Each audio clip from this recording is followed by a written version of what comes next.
राज्य में रक्षा श्रेणी के उद्योग की पहली उत्पादन इकाई की स्थापना के लिए हुआ एमओयू।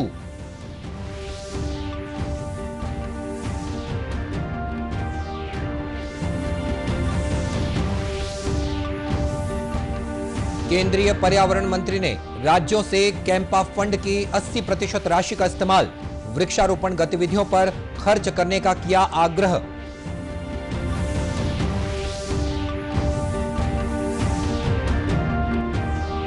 राज्य के अधिकांश इलाकों में लगातार हो रही बारिश से जनजीवन प्रभावित।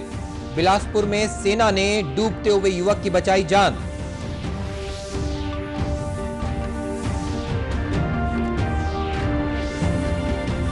और उच्चतम न्यायालय ने नीट और जेईई को स्थगित करने संबंधी याचिका खारिज की। अब पूर्व निर्धारित कार्यक्रम के अनुसार हो सकेंगी परीक्षाएं।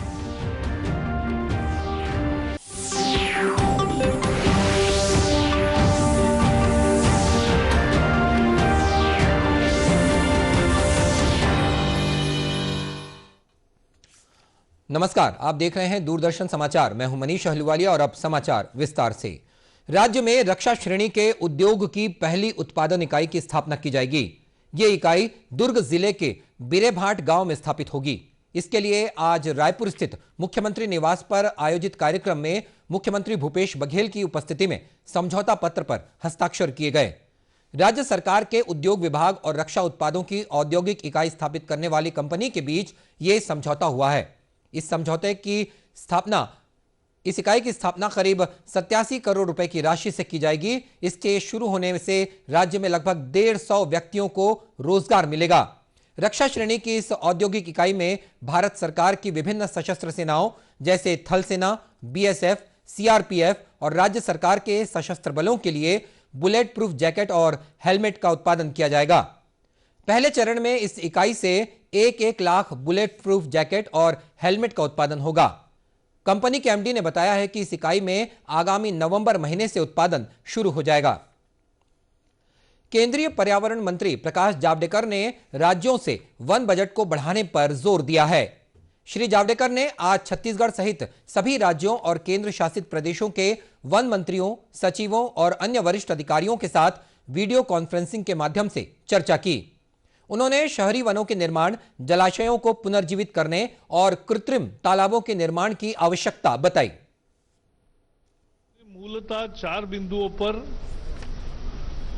चर्चा की थी। एक, नगर वन योजना है, अर्बन फॉरेस्ट, हर शहर में एक अच्छा जंगल बने।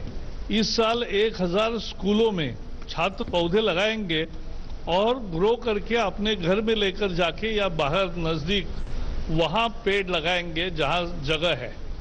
हम जंगलों में पानी और फॉडर का ऑगमेंटेशन करना चाहते हैं और इसलिए एक एक क्षेत्र, एक एक राज्य में तय हुआ है जहां लाइडर सर्वे किया जाएगा।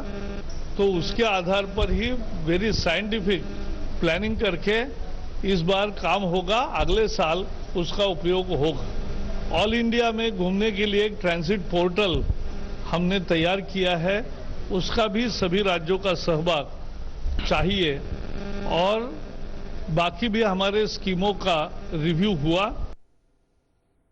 श्री जावड़ेकर ने राज्यों से क्षतिपूरक वनीकरण कोष प्रबंधन और योजना प्राधिकरण की 80% राशि का इस्तेमाल वृक्षारोपण गतिविधियों में खर्च करने का आग्रह किया है।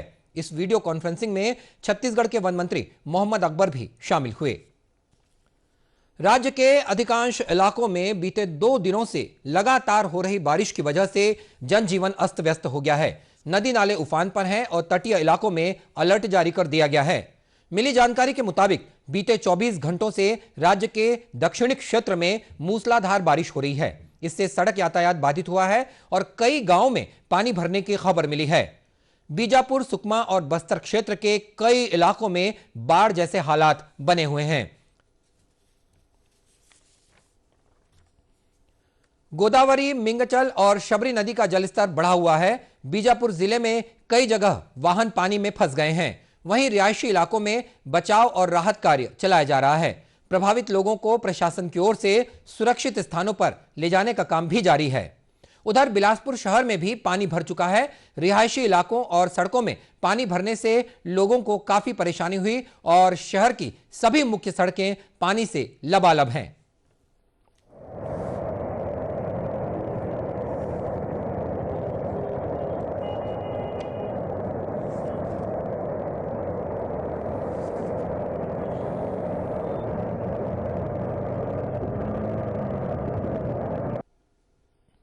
जिले के खुंटाघाट बांध में भी पानी उफान पर है। कल शाम एक युवक ने बांध में नहाने के लिए पानी में छलांग लगा दी और इसके बाद वो बहने लगा। जानकारी मिलने पर पुलिस और आपदा प्रबंधन की टीम मौके पर पहुंची, लेकिन पानी का बहाव काफी तेज होने की वजह से गोताखोर भी युवक को नहीं निकाल सके। इसके बाद सेना के हेलीकॉप्टर की मदद से युवक को बचाया जा सका।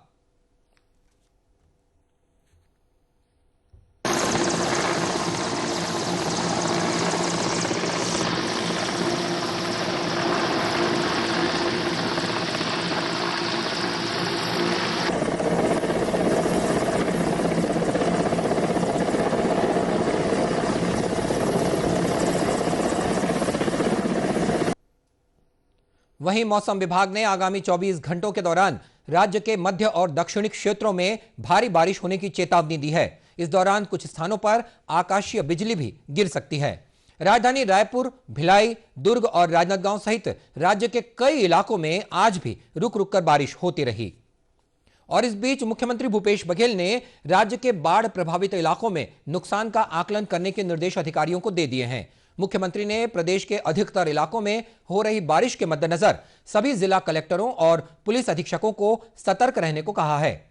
उन्होंने प्रभावित क्षेत्रों में बाढ़ जैसी किसी भी स्थिति पर नजर रखते हुए आपदा प्रबंधन संबंधी सभी आवश्यक उपाय सुनिश्चित करने पर जोर दिया है।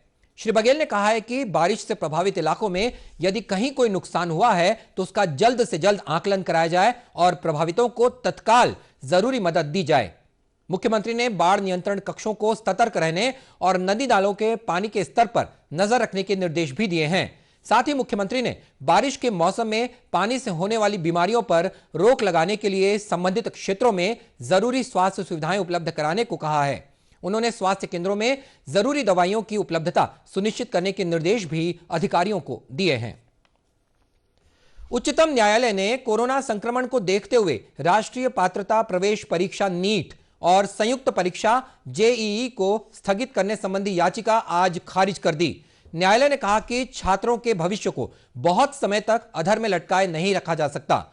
अदालत में याचिका खारिज होने के बाद अब पूर्व निर्धारित कार्यक्रम के अनुसार इंजीनियरिंग पाठ्यक्रम में प्रवेश के लिए जेईई की परीक्षा 1 सितंबर से 6 सितंबर के बीच होगी।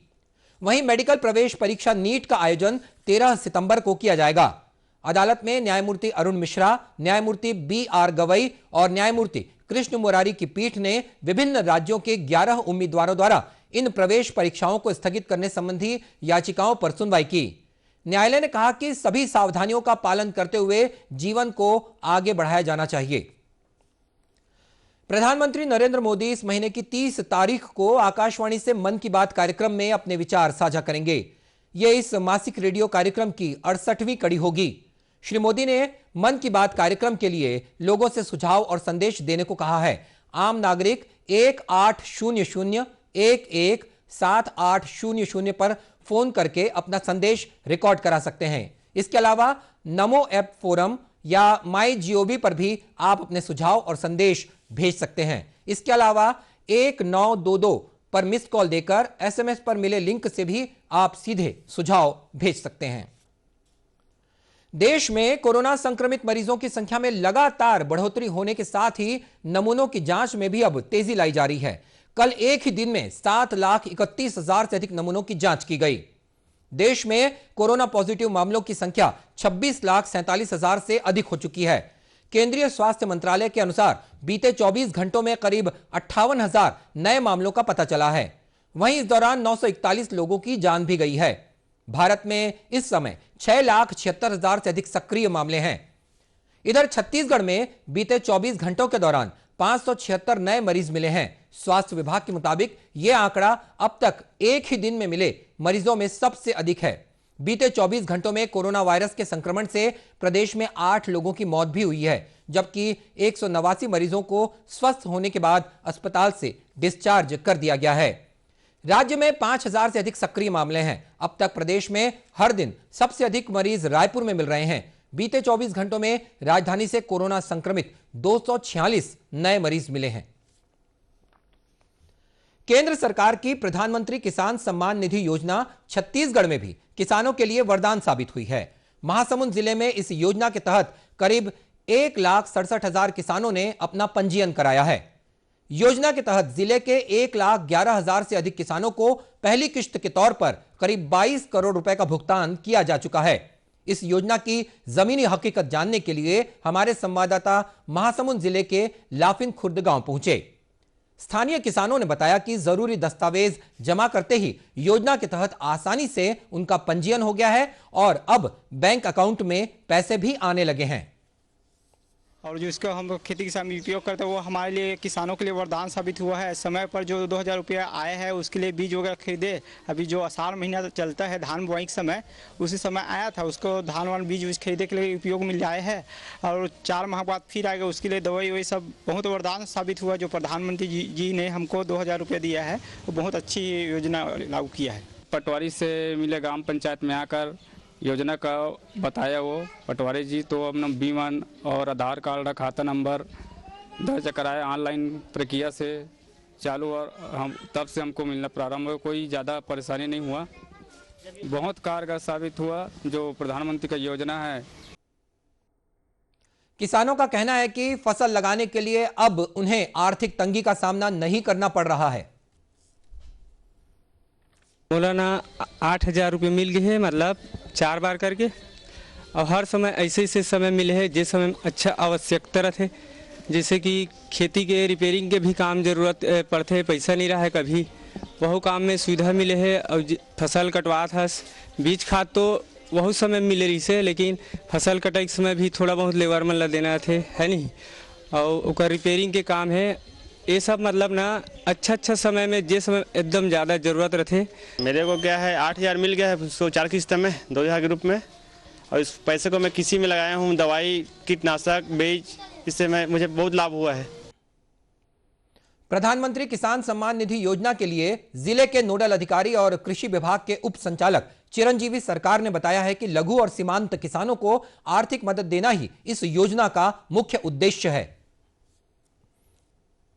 ये किसानों के लिए बहुत लाभकारी योजना है, जिसमें जो पात्र किसान हैं, लघु सीमांत किसान हैं, अन्य पात्र किसान जो हैं, उनको शासन की ओर से ये योजना का लाभ दिया जा रहा है। जिले में अभी तक 1,11,000 किसानों ने इसका लाभ लिया है। लेकिन आपको बता दें कि सभी किसान इस योजना का लाभ लेने के लिए पात्र हैं और उन्हें पंजीयन के लिए संबंधित ग्राम विस्तार अधिकारी से संपर्क करना होता है। और अब बुलेटिन के अंत में मुख्य समाचार एक बार फिर। राज्य में रक्षा श्रेणी के उद्योग की पहली उत्पादन इकाई की स्थापना के लिए हुआ MOU।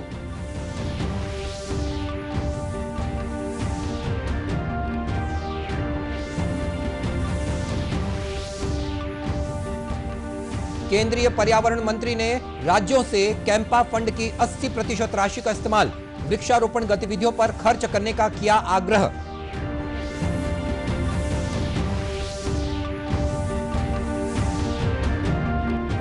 राज्य के अधिकांश इलाकों में लगातार हो रही बारिश से जनजीवन प्रभावित।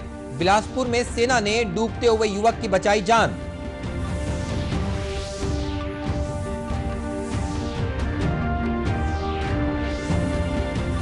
और उच्चतम न्यायालय ने नीट और जेईई को स्थगित करने संबंधी याचिका खारिज की। अब पूर्व निर्धारित कार्यक्रम के अनुसार हो सकेंगी परीक्षाएं।